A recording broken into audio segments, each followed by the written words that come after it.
So this month, our theme is celebrating divine truth.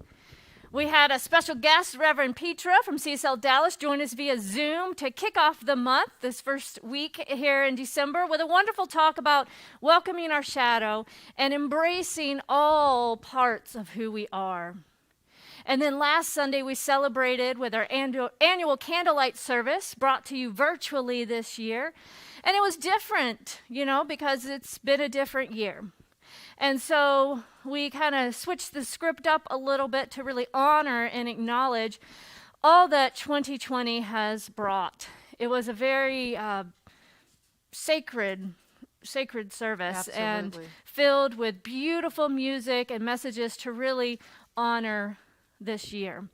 From the sadness to the joy and the learning and the gratitude and hope. So we touched on it all last week. I encourage you to go back and look at the replay, because those of you who were with us live may have noticed you had to pause for a few minutes as we dropped out of sound. But Right. we edited the video, so it's one nice clean cut of the service. So you can go back and check that out on YouTube. And our kids. Yes, and we have another video separate on YouTube that you can watch that is just so precious.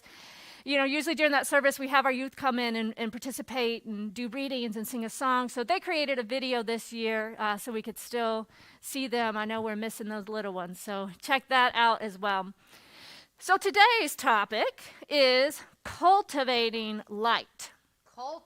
Cultivating. It makes me think, when I think of cultivate, I think of like a seed or something, right? Like you have to nurture, you have to cultivate something, right? So what do we mean by cultivating light? Well, I turned to the dictionary first.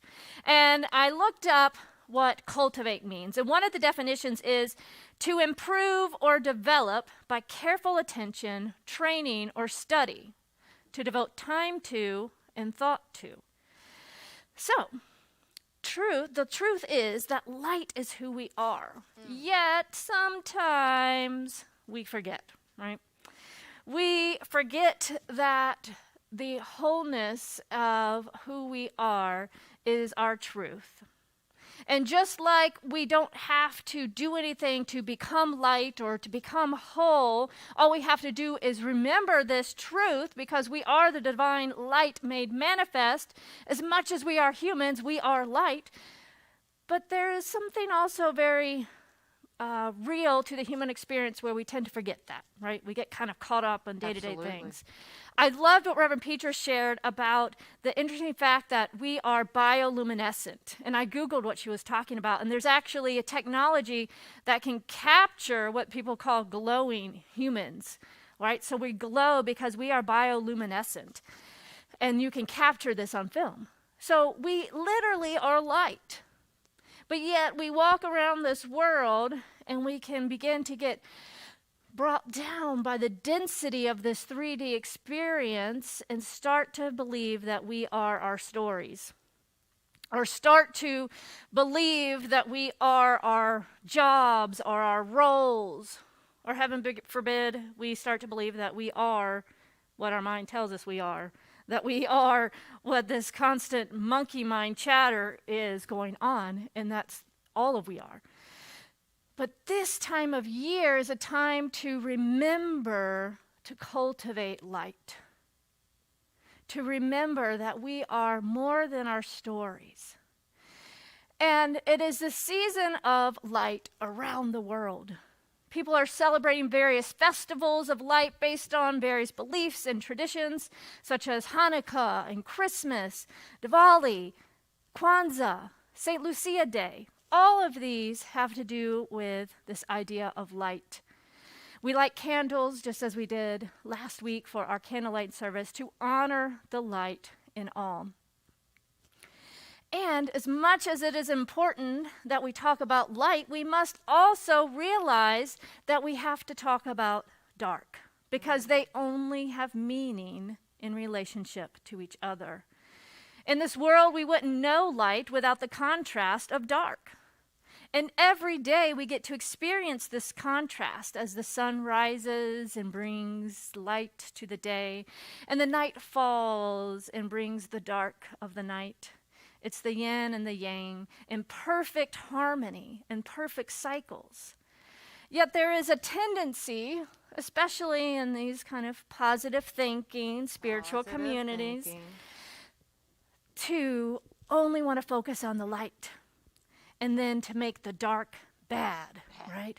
So we only want light and love, and to seek the light. But we are humans living in this 3D world. And so it requires holding the tension of opposites and knowing that there's something to glean from both. To sit in the discomfort of the paradox of being in a world with natural cycles of light and dark, and to be comfortable with ambiguity. Ooh. Comfortable with uncertainty, comfortable with the unknown. Uncertainty? Yes. And this has definitely been a year that has challenged that, right? That has invited that. Absolutely. Yeah. To be comfortable with not knowing. So we're encouraged to cultivate the light within and to not look for always grasping something outside of us of, oh, there's the light, but to cultivate that light within, to pay careful attention to, as the definition asks, and to study in meditation, to devote time to remembering that we are light. And it doesn't mean that we deny what people call the shadow, right? Or we fear the dark. We are called to embrace it all. And that's truly where the learning is, right? It's that sweet spot. Knowing that the dark or the more dense experiences of life have meaning, and they can act as compost for something new to emerge and grow. There is an inner light that connects us all. And depending on where you are in your spiritual journey, it may feel like just a flickering flame right now, or it may feel like a giant bonfire, or throughout the day, it may feel like a match or a bonfire, depending on where you are in each moment. But it is ours to nurture. And as we nurture and cultivate and focus on this light within, it begins to build and get stronger and brighter. And you know, when you have experienced this light of the divine, such as a moment in meditation or that kind of aha oneness connection in nature, wherever it may be, when you experience this divine light within you, it just like naturally comes with this feeling of want to express it, right? Mm-hmm. It's like you have to give it away. You have to share it. You have to express it in order to know it more fully. So when you express this love and light within you through your actions and your thoughts, it creates this ripple effect of love in the world. Being of service to others is one way to share that light and is one way to really cultivate and nurture that light within. It's a very practical thing because it takes us out of our head, right? It takes us out of our head. It reminds us that we are one, that we are light when we are of service to someone else. And reminds us that we are interconnected and interdependent. It feels good to share, right? It feels good to be in that flow of the light of who we are. And just as that flame gets brighter as it's met with other flames, so does our light expand when we share it with others. And sometimes there are those times where we may forget. We may forget who we are.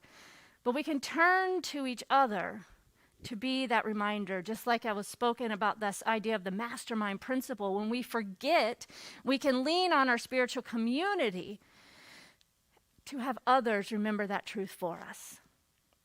The light is within, and although sometimes it may seem cloudy or dim as we forget who we are, we must remember that candles don't light themselves. Someone else must light them. So we can lean on each other to provide comfort in the darker times, and when we can't remember that for ourselves.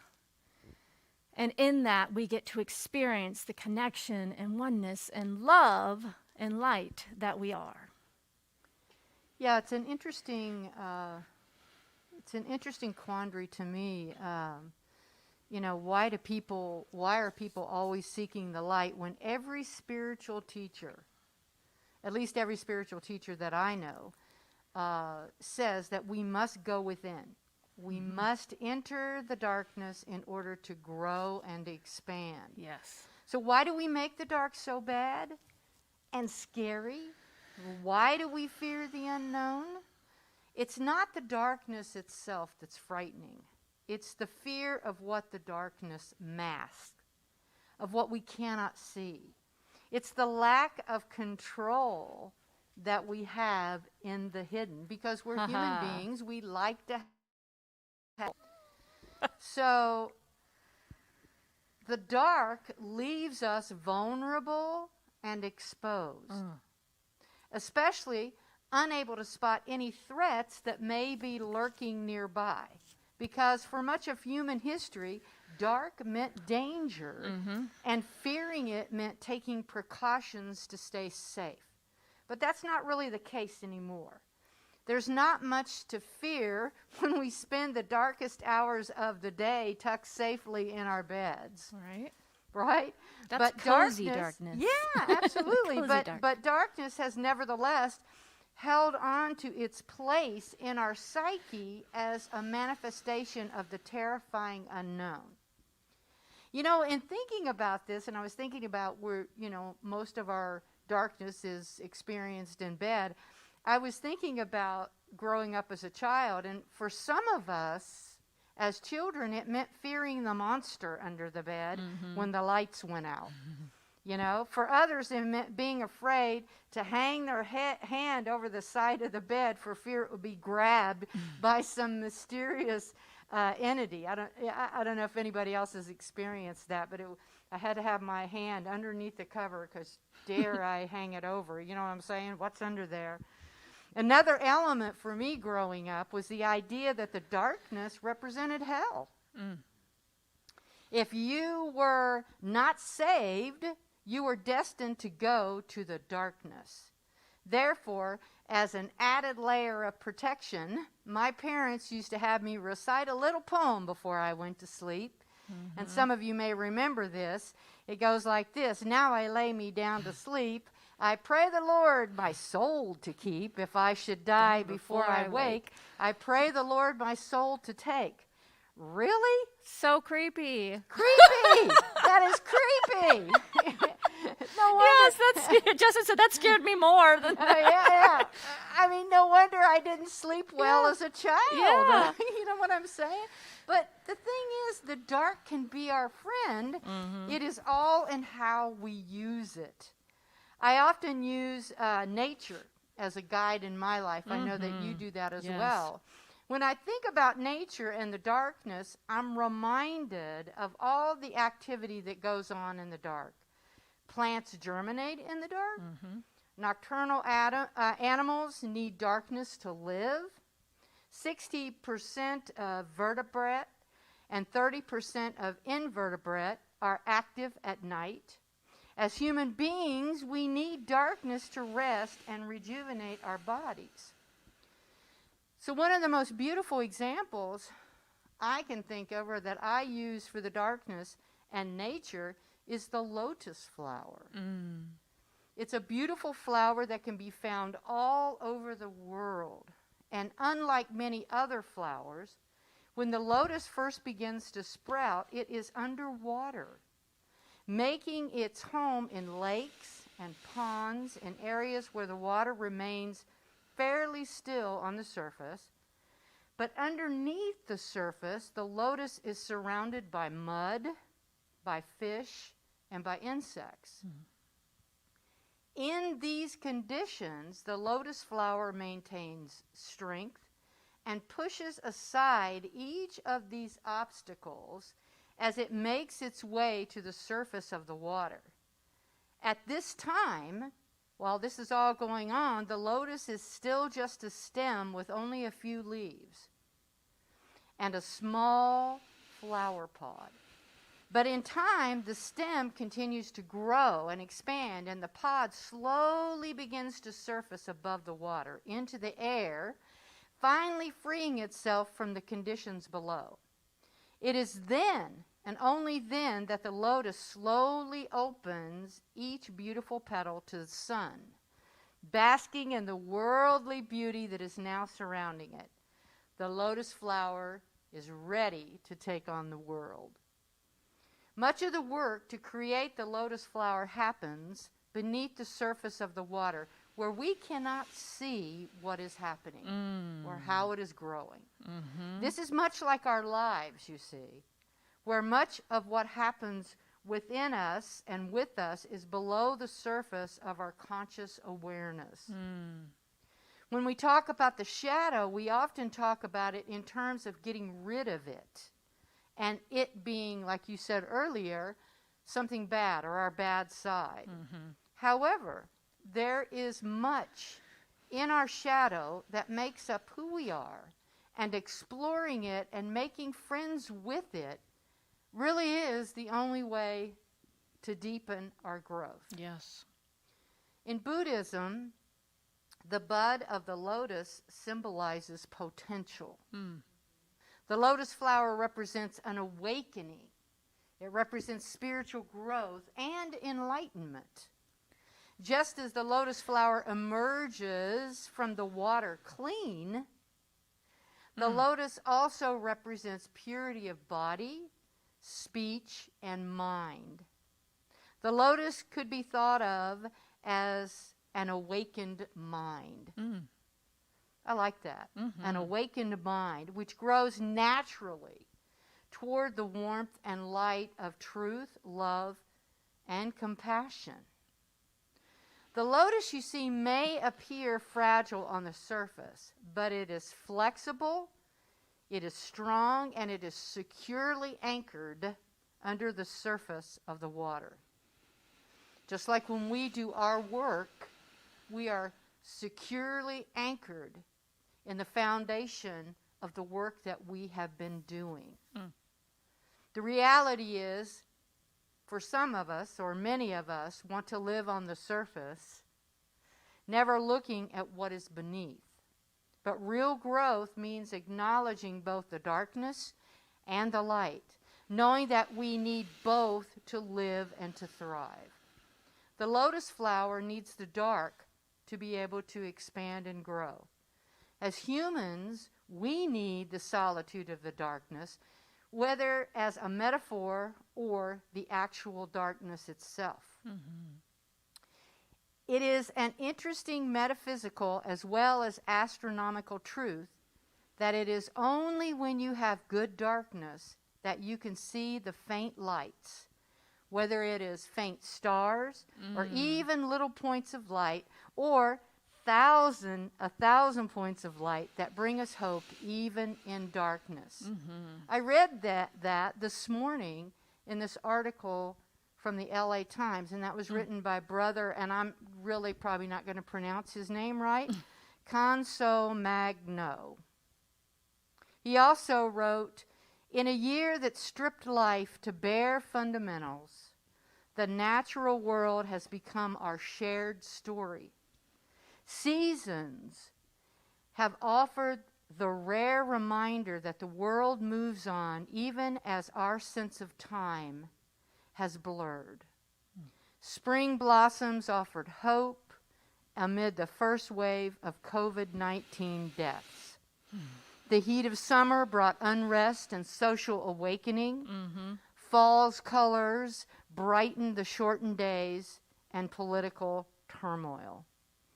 In that same article, Dr. Kamirer also writes, the most important thing is to hold that tiny spark of life, as if it is a bud in a seed.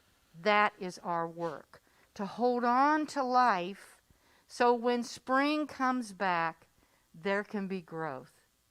If you fail at that, spring doesn't matter, she said. That seems like a COVID teaching to me. Yes.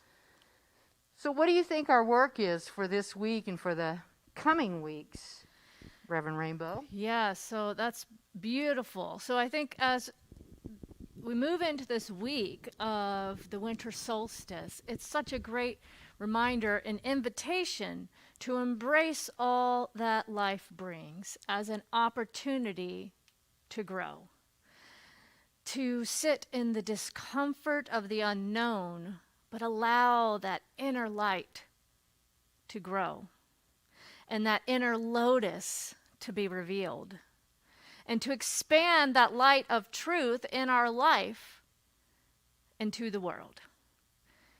So the invitation this week is to be curious as to the value of stillness and darkness in your own life as a natural cycle, just as it is in our universe.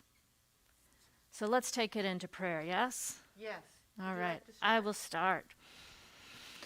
So just taking that nice, deep, conscious breath, becoming aware right here, right now, that there is an essence, a presence that is that thing that is breathing each of us right now. This one life, this one presence that is beating our heart. That there is nothing to do, to effort, to allow this life to express through each of us, for it is the natural way of living.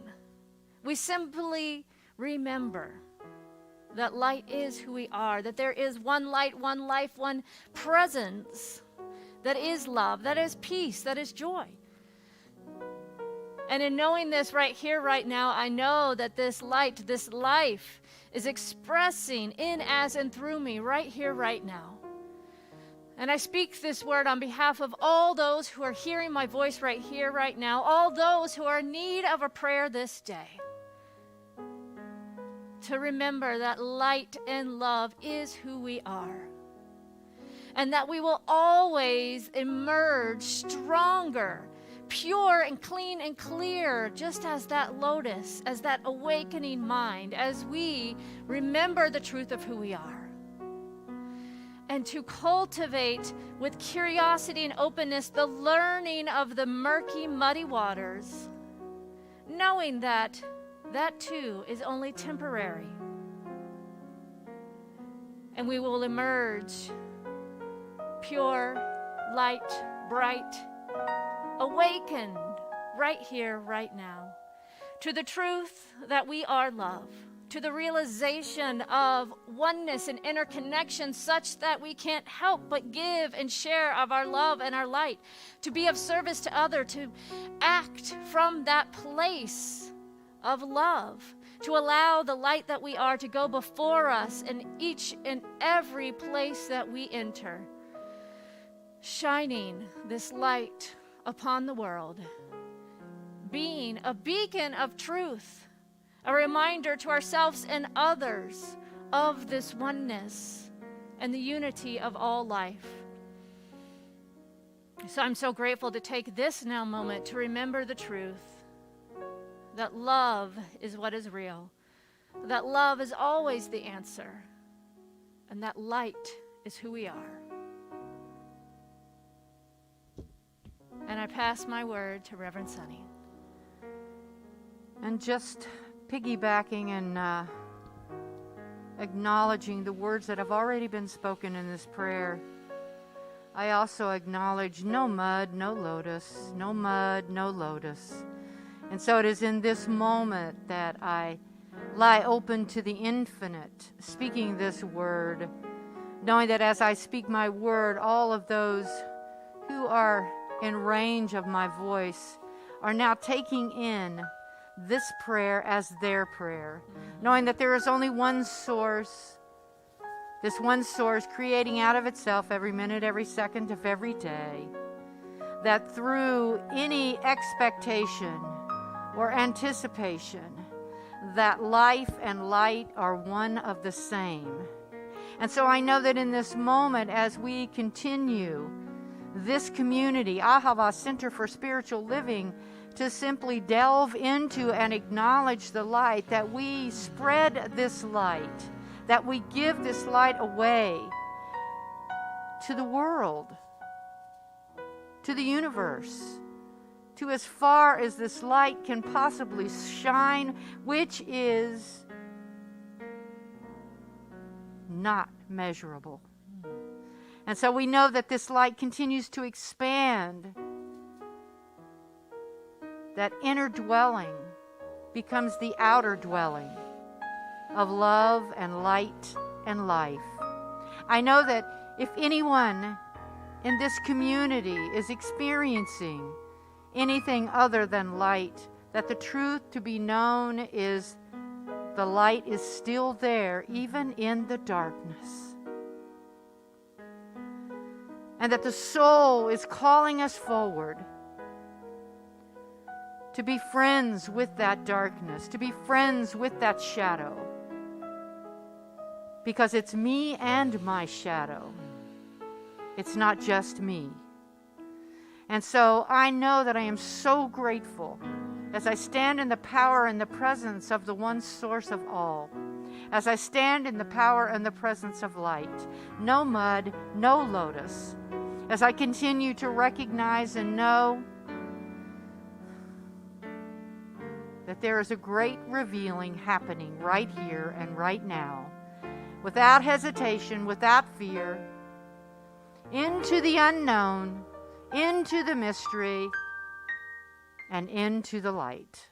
So I'm so grateful to know this truth. And it is with a grateful heart that I release this word into the perfect universal law, knowing that the universe always says yes. It always says yes. It always says yes. I stand in the power of yes, the place of grace, by saying Shalom, Hamdalela, Ashe, Namaste. This prayer is done. I leave it knowing it is so, and so it is. Amen.